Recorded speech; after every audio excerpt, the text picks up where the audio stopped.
Telugu digital media network లో political కేటగిరీలో #1 కేవలం 72 గంటల్లో 1,50,00,000 వ్యూస్ పైగా పాపులర్ టీవీ నెట్వర్క్. మిత్రులకు ఇక్కడ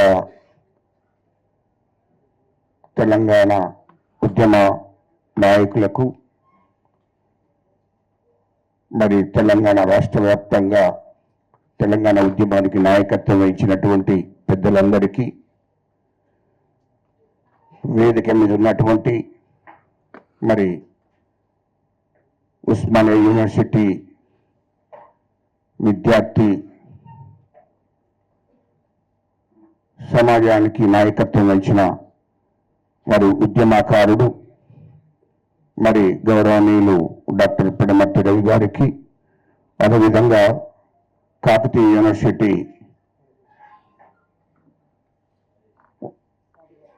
సాధు రాజేష్ గారికి, ఇక్కడ తెలంగాణ ఇంటలెక్చువల్స్ మరి లెక్చరర్ల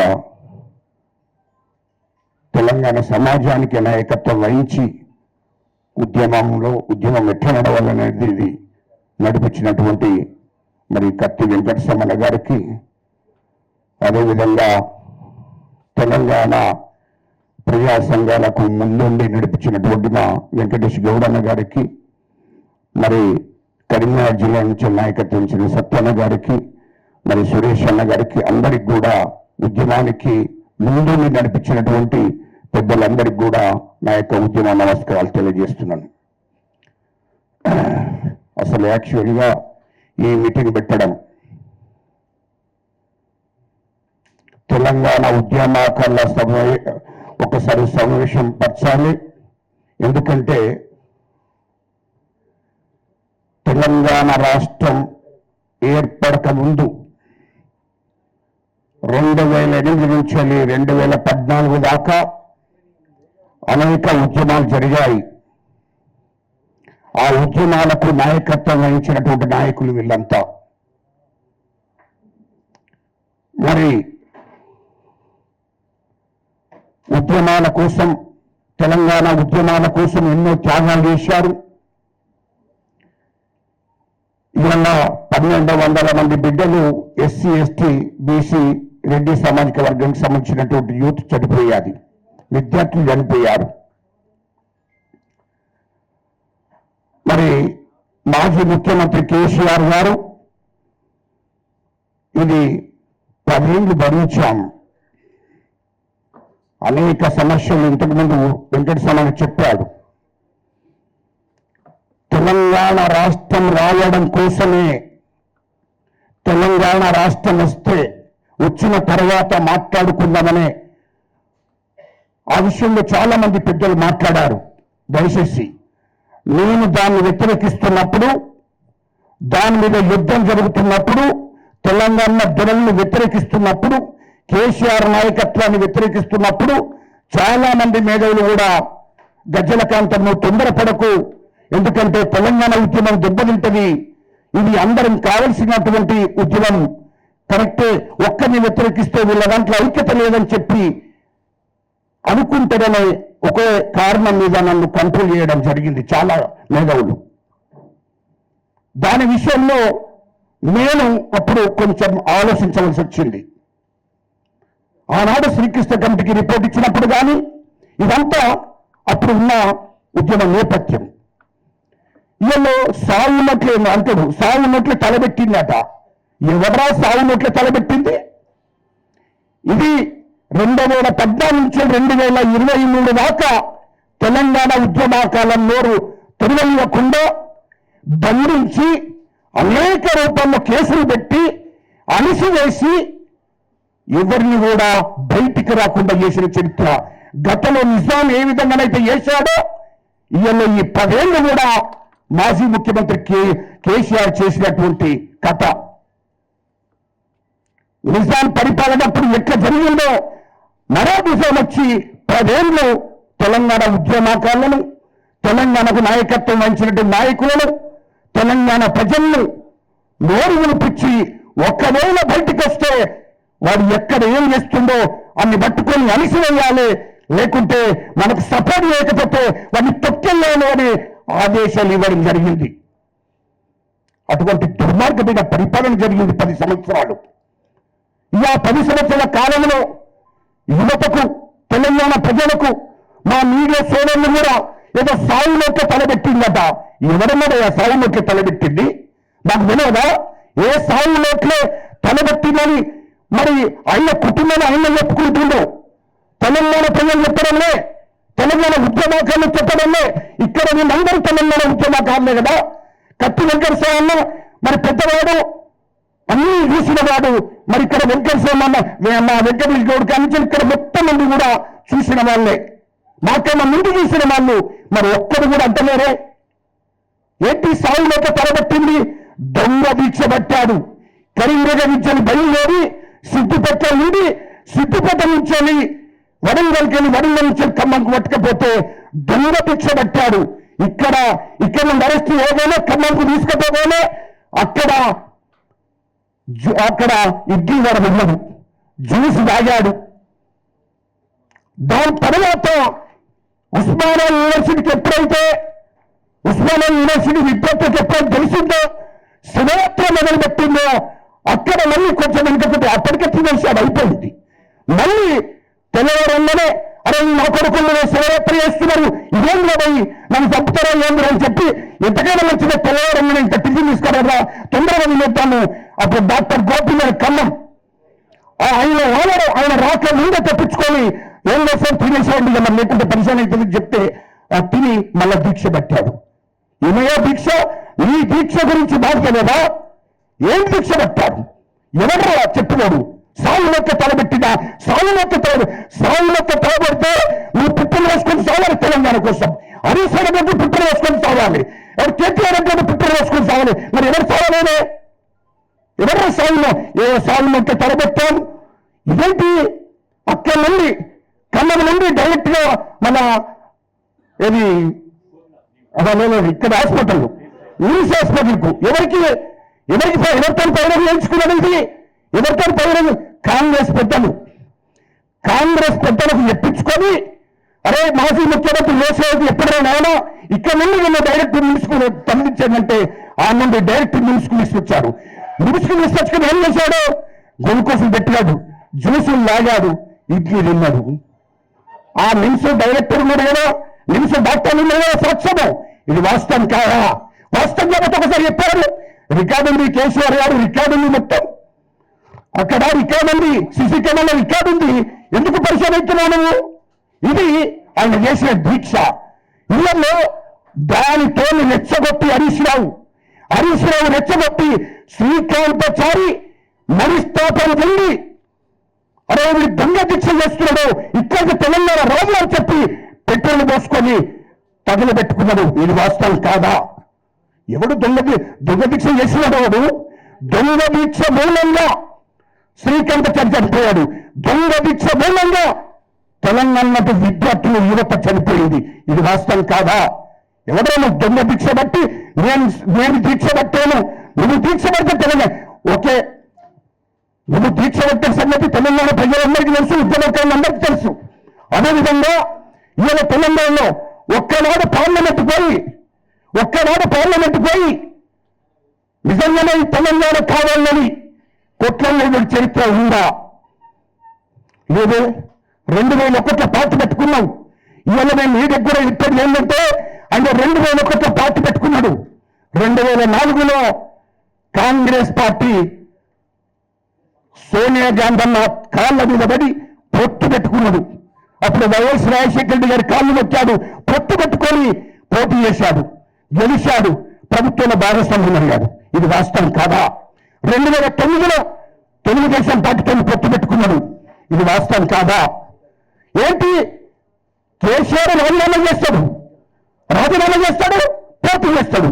హరీష్ రావు రాజీనామా చేస్తాడు, పోటీ చేస్తాడు. టీఆర్ఎస్ ఎమ్మెల్యేలు పోటీ చేస్తారు, రాజీనామా చేస్తారు. కొండలక్ష్మణ్ బాపూజీ గారు అసలైన ఉద్యమకారుడు. 69లో రాజీనామా చేసిందంటే నాకు తెలంగాణ వచ్చేదాకా నాకు 10 వద్దని చెప్పాడు కాంగ్రెస్ పార్టీకి. నేను ఒకవేళ వస్తే మీరు తెలంగాణ రాష్ట్రం ఇవ్వండి, నేను పదవి తీసుకుంటాను చెప్పాడు. ఆ గైనకు అది చరిత్రను సృష్టించినటువంటి కొండలక్ష్మణ్ బాపూజీ గారు. ఇది వాస్తవం. మరి మీరేంటి రాజీనామా చేస్తారు, మళ్ళీ పోటీ చేస్తారు, రాజీనామా చేస్తారు.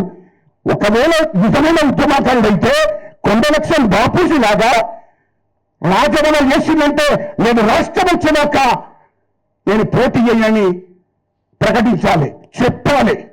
కానీ జరగలే. ఏం చేశాడు ఆయన? తెలంగాణ ప్రజల సెంటిమెంట్ని వాడుకొని ఈ తెలంగాణ దొరలను గ్రామ నుంచి తరిమేసినని కుతంత్రాలు చేసి ఈ విధమైన తరిమేశారు. ఎస్సీలు, ఎస్టీలు, బీసీల మూలంగా, ఈ అనవర్ణ కులాల మూలంగా మనల్ని ఊళ్ళను తరిమేసినని ఆలోచన చేసి తెలంగాణ సెంటిమెంట్ అడ్డు పెట్టుకొని టీఆర్ఎస్ పార్టీ పెట్టుకున్నాడు. ఆ పార్టీ పెట్టుకొని ఆయన రాజకీయ అధికారం కోసం, రాజకీయ పదవుల కోసం ఆస్తుల మీద ఆశతోనే ఆయన పార్టీ పెట్టుకున్న తప్ప తెలంగాణ ప్రజల కోసం నాడు తెలంగాణ ప్రజలను బాగు చేయాలనే ఆలోచనతో పెట్టినటువంటి పరిస్థితి కాదు. ఇది వాస్తవం. ఎందుకంటే ఎప్పుడు పని లేకుండా ఉన్నారో 2001 చూడండి. ఆయన ఎప్పుడు పని లేకుండా అయ్యా, ఆయన కుటుంబ సభ్యులు ఎప్పుడు పని లేకుండా ఉన్నారు. ఎమ్మెల్యేలు, ఎమ్మెల్సీలు, మంత్రులు. అప్పుడు తెలంగాణ రాకముందే మంత్రులు వాళ్ళకు. తెలంగాణ రాకముందే ఈయన కేంద్ర మంత్రి ఎవరు? కేసీఆర్. తెలంగాణ రాకముందే హరీష్ రావు మంత్రి. తెలంగాణ రాకముందే నరసింహారెడ్డి మంత్రి. తెలంగాణ రాకముందే వీళ్ళంతా మంత్రి పదవులు అనుభవించేవాళ్ళు. వీళ్ళు తెలంగాణ కోసం మేము కొట్లాడినాం. తెలంగాణ ఇచ్చిన నాయకుడట వాడెవడో అంతటి అసెంబ్లీలో వాడెవడో హరీష్ రావు. వాడు ఏమంటాడు? మా ముఖ్యమంత్రి రేవంత్ రెడ్డి గారి మీద తెలంగాణ ఇచ్చిన నాయకుడు అంతగా ఎవరా తెలంగాణ వచ్చింది? ఎవరా తన చర్చ కూర్చున్నానా? కేసీఆర్ కుటుంబం కూర్చోటి తెలంగాణ ఉద్యమకాలను మేము కూర్చుంటాం. ఎవరా తెలంగాణ వచ్చింది? తెలంగాణ వచ్చింది ఎవరు? కాబట్టి తెలంగాణ వచ్చింది నేను, తెలంగాణ రాష్ట్రం ఏర్పాటయ్యేదాకా కొట్లాడింది నేను, సోనియాలతో చర్చ జరిపింది నేను. సోనియమ్మ అసలు వీరి కేసీఆర్ దగ్గర కూడా రానియలేదు. రికార్డు ఉన్నది కదా, అన్ని రికార్డు ఉంది కదా. అందుకోసమే మేము తెలంగాణ తెచ్చినమనే విషయాన్ని ఎక్కడనక్కడ ఖండించవలసిందే. తెలంగాణ అసలైన ఉద్యమాకారులు ఇక్కడ ఉన్నారు.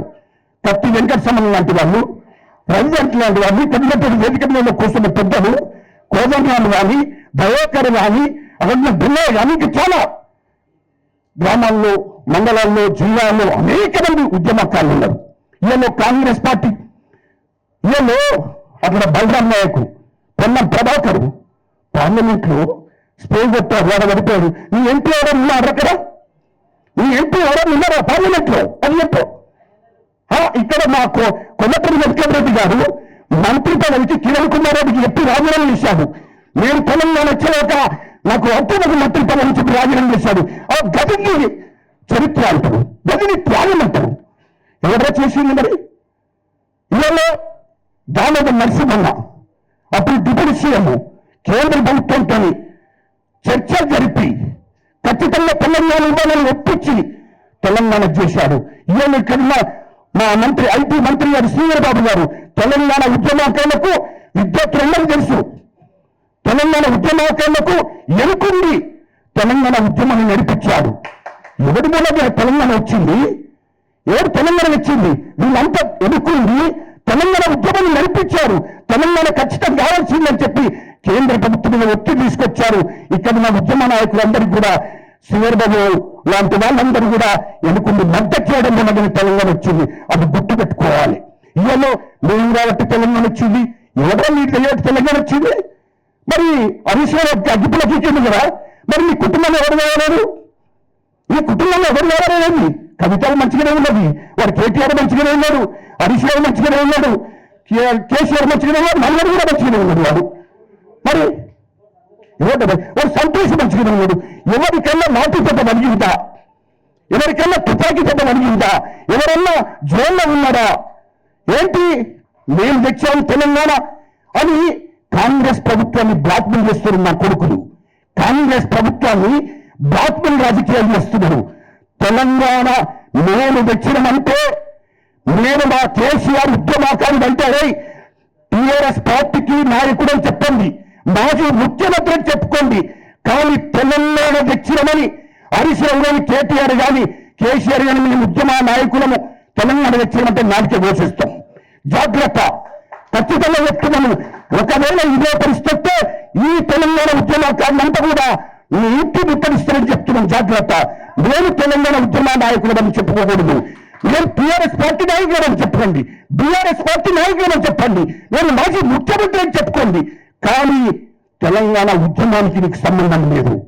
తెలంగాణ నువ్వు విషపూర్తికంగా నీవు పార్టీ నిర్మించుకున్నావు. తెలంగాణలో తెలంగాణ 100కి 90%, 99% ఉన్నటువంటి ప్రజల సెంటిమెంట్ని అడ్డు పెట్టుకొని నువ్వు పార్టీని పెట్టుకొని ఆ పార్టీ ద్వారా నువ్వు రాజకీయ లబ్ధి పొందావు. 2014 నుండి ఇప్పటిదాకా ఉద్యమం చేసినటువంటి కత్తి వెంకటస్వామి లాంటి వాళ్ళు కానీ, లేకుంటే వెంకటస్వామి వెంకటేశ్వర లాంటి వాళ్ళు కానీ, కోదండరాముడు కానీ, గద్దర్ కానీ, లేకుంటే ఇంకా ఉద్యమకారులను ఎవరినైనా పిలిచి ఒక్కరోజన్నా మీరు ఉద్యమాలు చేస్తే తెలంగాణ వచ్చింది అని మాట్లాడి చర్చించావా? అందరూ వీళ్ళ కుటుంబాలను కూర్చున్నబట్టి అన్నా మీ బిడ్డలు ప్రాణత్యాలను వేస్తే తెలంగాణ వచ్చిందని ఎప్పుడన్నా మాట్లాడావా? నువ్వెట్లా ఉద్యమకారులు అవుతావో, నువ్వెట్లా ఉద్యమకారులు అవుతావు? ఇళ్లలో నీ యొక్క 10 పాలనలో, నీ యొక్క 10 ప్రభుత్వంలో తెలంగాణ వ్యతిరేకించిన నా కొడుకులు, తెలంగాణ వద్దన నా కొడుకులు, తెలంగాణ ఉద్యమం చేసిన విద్యార్థులు ఒట్టిన నా కొడుకులు, తెలంగాణ ఉద్యమకాలను కొట్టిన నా కొడుకు అందరినీ అసెంబ్లీ దృష్టిలో పెట్టుకొని నీ ప్రభుత్వంలో భాగస్వామ్యం చేసుకున్నావు. ఇది వాస్తవం కాదా? ఎక్కడ నిజమైన ఉద్యమకారుంది? దాన్ని ఎప్పుడూ అడుగుతున్నాం. అందుకోసమని ఇవాళ ఉద్యమకారులు అంటే ఇలా పొడగొట్టుడని ఆయనకు వచ్చే 80 రోజులు జైలుకు వెళ్ళు, రాజమన్ గారు 80 రోజులు జైలుకు వెళ్ళు. ఇక్కడ ఉన్న విద్యార్థులంతా కూడా జైలుకు వెళ్ళి గీలని ఉద్యమకారులు అంటే అరే నిజమైన ఉద్యమకారులు ఎవడపై ఉద్యమకారుడు? హాయిగా ఇంట్లో కూర్చుండి తాగి తిని హాయిగా ఎన్నికలు వేసుకుంటూ 3 నెలలకు సభ పెట్టి మీరు తెలంగాణ ఉద్యమం. ఇలా కేసీఆర్ చరిత్ర ఏంటంటే 3 నెలలకు ఒక్కసారి కూర్చుంటాడు, రోజు దాక్కుంటూ ఆలోచన చేస్తాడు. అరే 3 నెలలకు వరంగల్ బయట విషయం పెట్టాను రా, అయిపోయింది. మళ్ళీ 6 నెలలకు తెలంగాణ బయట విషయం పెట్టాను రా. ఇది ఆయన ఉద్యమకారుడు చెప్పుకుంటాడు. సంవత్సరం ముందు 2013 నుంచి 2014 దాకా ఎక్కడ ప్రోగ్రాం చేయలే. మేము అన్ని జిల్లాలో ప్రోగ్రాం వేసుకుంటూ నగద పోటీగా తెలంగాణ అయిపోయింది అంటే వీడు అయిపోయినాడు అంటుందని చెప్పి ఒక్క ఎమ్మెల్యే ఓడిపోయినందుకు మహబూబ్ నగర్ డిస్టిక్ లో ఒక్క ఎమ్మెల్యే ఓడిపోయినందుకు ఉప ఎన్నికల్లో చల్ ఇంతకు ముందు అన్నాడు వెంకటస్వామి, నేను పక్కలో ఉన్నా, నేను ఇట్లున్నా, ఆయన ఇట్లున్నాడు, ఇట్లున్నాడు.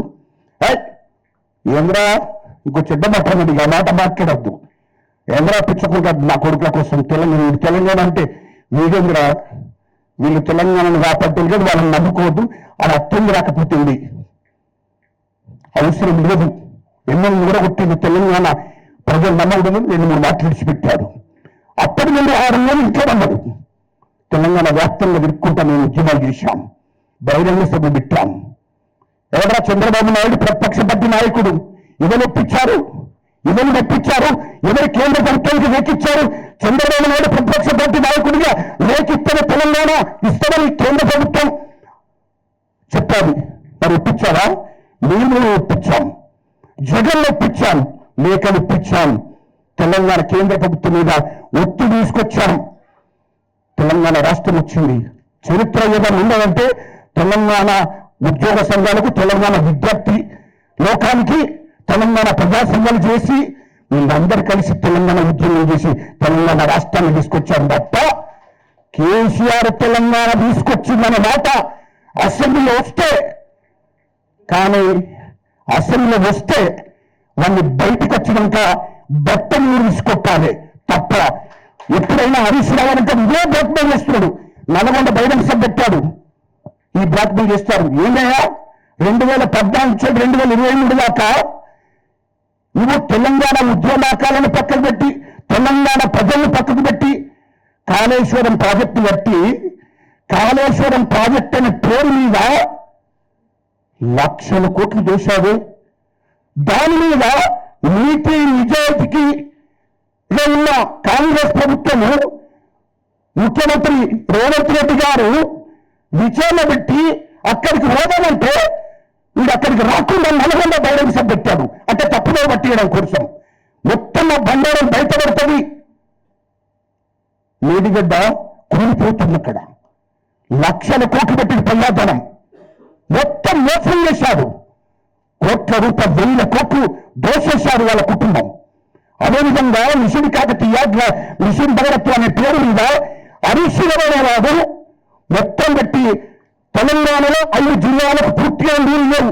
అడవిలో ఉన్నటువంటి వాళ్లకు ఒక 5 జిల్లాలకు మాత్రం ఇచ్చి దాదాపు 20 నుంచి 30 వేల కోట్లు దోషేశాడు అరిశిలవాడు. నీళ్లు లేవు ఇప్పటికీ. దాన్ని కాంగ్రెస్ పార్టీ మీద నిర్ణయం చూస్తున్నారు, కాంగ్రెస్ ప్రభుత్వం మీద నిర్ణయం చూస్తున్నారు. ఇదేంటి? ఇదేమో 5 చుట్టూ ఉన్నటువంటి 30,000 ఎకరాల భూములను కేసీఆర్ కుటుంబానికి సంబంధించినటువంటి బడాబాబులకు అప్పచెప్పి 50% వీళ్లకు 50% వాళ్లకు, ఎవరైతే దాన్ని ఉన్నారో, ఎవరైతే బడాబాబులు ఉన్నారో వాళ్లకు 30,000 ఎకరాల భూమిని లేకుండా చేశారు. ఇవాళ జిల్లాల మండలాలలో అప్పుడు ఆనాడు కాంగ్రెస్ ప్రభుత్వం ఇచ్చినటువంటి 15 లక్షల ఎకరాల భూములను దాదాపు 10 లక్షల ఎకరాల భూమిని ప్రభుత్వం తీసేసుకున్నది. మాజీ ముఖ్యమంత్రి కేసీఆర్ గారు ఆయన ప్రభుత్వం తీసేసుకున్నది. ఇది వాస్తవం కాదా? ఏంటి? తెలంగాణ రాష్ట్రాన్ని వచ్చిన తర్వాత మొత్తం రాష్ట్రంలో ఉన్నటువంటి మొత్తం ప్రాజెక్టు చేపట్టి సచివాలయాన్ని కట్టాడు. అక్కడ ఏది అమలు ఉన్నది ఇక్కడ కట్టాడు. అంబేద్కర్ గారు అక్కడ కట్టాడు. దాంట్లో కూడా స్కామే, 100 కోట్లు దాంట్లో కూడా దోషేశాడు. అంటే ఇలాంటి దుర్మార్గమైనటువంటి ఆలోచన చేసి తెలంగాణ వచ్చింది ఎవరి కోసమని అంటే కేసీఆర్ కుటుంబం కోసం వచ్చింది. తెలంగాణ ప్రజల కోసం రాలే. ఇవాళ డిసెంబర్ 2023 డిసెంబర్ 3 తారీఖు నాడే తెలంగాణ రాష్ట్రం వచ్చాది. నిజమైనటువంటి తెలంగాణ వచ్చిన రోజు అది. ఇది వాస్తవం. ఎందుకంటే ఇవాళ తెలంగాణ రాష్ట్రం వచ్చిన తర్వాత మొత్తం ఇవాళ కేసీఆర్ కుటుంబం దోసుకున్న ఆస్తులు 3 లక్షల కోట్లు మొత్తం రాష్ట్ర వ్యాప్తంగా. ఇవాళ మళ్ళీ ఇవాళ కూడా కింద కూర్చుంటుంది అసెంబ్లీ. కింద కూర్చుంటే వారు ఇది మున్సిపాలిటీ వచ్చి ఇగ్గుకుంటూ పోతారు. హరీష్ రావు కేటీఆర్ అంటే అసెంబ్లీ నుంచి బయటకు వచ్చి కింద కూర్చుంటే వారు అక్కడి నుంచి మున్సిపాలిటీ వచ్చి ఏదో రోజు మీరు గుంజుకొచ్చి లోటు మీద వేస్తారు. అది గుర్తు పెట్టుకోండి. ఇళ్ళలో అది జరగబోతుంది, జరుగుతుంది ఖచ్చితంగా. ఈనాడు సోనియా తల్లి తెలంగాణ శ్రీకాంతాచారి చనిపోయి ఉద్యమాలు చేస్తుందని 1200 బిడ్డలు చనిపోయిందని చలించిపోయి సోనియమ్మ తెలంగాణ ఇస్తే ఆ తెలంగాణ కేసీఆర్ కుటుంబం కబ్జా పెట్టుకున్నది. కాబట్టి ఇది గమనించాలి. ఖచ్చితంగా ఇంతకుముందు మన రవి అన్నట్టు, వెంకట స్వామి అన్నట్టు ఖచ్చితంగా కేసీఆర్ కుటుంబాన్ని సర్వనాశనం చేసి భూస్థాపితం చేసి ఈ రాష్ట్రం నుంచి వెళ్ళగొట్టే ప్రయత్నం చేయాలి తప్ప మళ్ళీ వాళ్ళ కుటుంబాన్ని రాజకీయాల్లోకి రానివ్వకూడదు. ఇది తెలంగాణ ప్రజలకు మనం చెప్పాల్సిన అవసరం ఉంది. ఖచ్చితంగా ఆ లక్ష్యంతోనే, ఆ కాన్సెప్ట్తోనే పోవాలి తప్ప, ఎందుకంటే వానంత దుర్మార్గుడు ఇంకా ఈ భారతదేశంలో ప్రపంచంలో లేరు. కాబట్టి కేసీఆర్ కుటుంబాన్ని, కేసీఆర్ మాత్రం వాళ్ళ మాటలు నమ్మకూడదు, మోసం చేస్తారు వాళ్ళ కుటుంబాన్ని నమ్మకూడదని చెప్పి ఈ సందర్భంగా తెలియజేసుకుంటూ, ఖచ్చితంగా ఇక్కడ ఉన్నటువంటి కాంగ్రెస్ ప్రభుత్వం, మరి ముఖ్యమంత్రి గారు రేవంత్ రెడ్డి గారు మరి ప్రభుత్వానికి మరి మా పెద్దలందరూ కూడా విజ్ఞప్తి చేశారు. ఖచ్చితంగా మా వెంకట సామన్న మరి రాష్ట్ర ముఖ్యమంత్రి గారితో కానీ మరి అన్న తల్లి తెలంగాణ ఇచ్చిన తల్లి సోనియమ్మతో కూడా మాట్లాడి 250 గజాలతో పాటు 25,000 పింఛని, 25 లక్షల రూపాయలు ఖచ్చితంగా ఇల్లు కట్టుకోవడానికి ఇవ్వాలి. తెలంగాణ ఉద్యమకారులకు తెలంగాణ కోసం సపోర్ట్ చేసినటువంటి print media, electronic media, state media మిత్రులకు అదేవిధంగా ప్రింట్ మీడియా మిత్రులకు, జిల్లాలో సపోర్ట్ చేసినటువంటి తెలంగాణ ఉద్యమాన్ని ప్రజలకు తీసుకుపోయినటువంటి మీడియా మిత్రులకు, ప్రింట్ మిత్రులందరికీ కూడా ఖచ్చితంగా ప్రభుత్వమే ఉద్యోగాలకు ఏ విధంగా అయితే 250 గజాలు ఇస్తామో వాళ్ళకు కూడా ఖచ్చితంగా 250 గజాలు ఇవ్వాలి. వాళ్ళకు కూడా ఇల్లు కట్టినవి ఖచ్చితంగా వాళ్ళకు కూడా ఉద్యోగాలకు ఏ విధమైన చెంచులో వాళ్ళకు కూడా అదే విధంగా వర్తింపజేయాలని చెప్పి సందర్భంగా నేను ప్రభుత్వాన్ని కోరుకుంటున్నా. అవి హైకమాండ్ కానీ ఖచ్చితంగా మరి అన్న తెలంగాణ ఇచ్చిన తల్లి సోమన్నకు కానీ ఈ విషయాన్ని తీసుకెళ్ళాలి.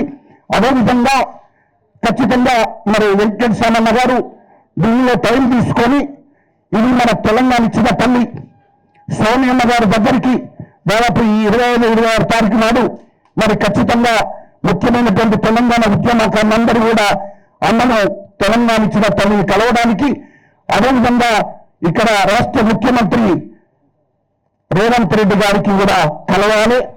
ఖచ్చితంగా తెలంగాణ సమాజం, తెలంగాణ ఉద్యమ నాయకులందరూ గ్రామం, మండలం, జిల్లా, రాష్ట్రం మొత్తం తెలంగాణ ఉద్యమ నాయకులంతా కూడా కాంగ్రెస్ ప్రభుత్వానికి మద్దతున్నారు. అది మా ముఖ్యమంత్రి రేవంత్ రెడ్డి గారికి పూర్తి మద్దతు చేస్తూ సోనియమ్మకు తెలంగాణలో ఉన్నటువంటి తెలంగాణ ఉద్యమకారులంతా ఆమె వెళ్ళనుకుంటారు మద్దతు చేస్తామని చెప్పి ఇది ఏకగ్రీవంగా తీర్మానం చేస్తున్నాం. ఖచ్చితంగా కేసీఆర్ ప్రభుత్వాన్ని రాకుండా కాంగ్రెస్ కు పూర్తిగా మద్దతు ఇచ్చుకుంటూ ఖచ్చితంగా తెలంగాణ సమాజం అంతా ఉంటుందని చెప్పి ఈ సందర్భంగా తెలియజేసుకుంటూ, కానీ ఉద్యమకారులను మరవకుండా ఉద్యమకారులకు అవకాశం ఉన్నటువంటి ఉద్యమకారుల బిడ్డలకు, కొడుకులకు, ఉద్యమకారుల వారసులకు ఉద్యోగాలు కూడా అవకాశం కల్పించాలి. ఎందుకంటే వాడు ఇంటికో ఉద్యోగం ఇస్తున్నాడు, వాళ్ళ ఇంట్లో ఖచ్చితంగా ఉద్యోగాలు ఇచ్చుకున్నాడు. కానీ తెలంగాణ ఉద్యమకారులకు ఇంటికో ఉద్యోగాలు రాలే. ఎందుకంటే వాళ్ళ ఇంట్లో మాత్రం సెంటింగ్ చేసుకున్నాడు. కవితకు, సంతోష్ రావుకు, కేటీఆర్ కు, హరీష్ రావుకు, కేసీఆర్ కు ఇప్పుడు మళ్ళీ నెక్స్ట్ వన్ మనకు కూడా ఇస్తాడు ఉద్యోగం, దాంట్లో ప్రాబ్లం లేదు. కానీ ఇప్పుడు వాళ్ళ ఇంట్లో పూర్తి అయింది, కానీ తెలంగాణ ఉద్యమకారుల కుటుంబాలకు పూర్తి కాలేదు. ఆ పూర్తి కాంగ్రెస్ ప్రభుత్వం చెయ్యాలని చెప్పి ఈ సందర్భంగా మరి విజ్ఞప్తి చేస్తూ మరి అవకాశం ఇచ్చినటువంటి తెలంగాణ ఉద్యమ నేతలందరూ కూడా తెలంగాణ ఉద్యమం చేయడానికి తెలియజేస్తూ ఇప్పుడు తీర్మానాన్ని ఉత్తేంద్ర గారు మరి ప్రకటిస్తారని చెప్పి ఈ సందర్భంగా తెలియజేసుకుంటూ అందరికీ జై బోలు.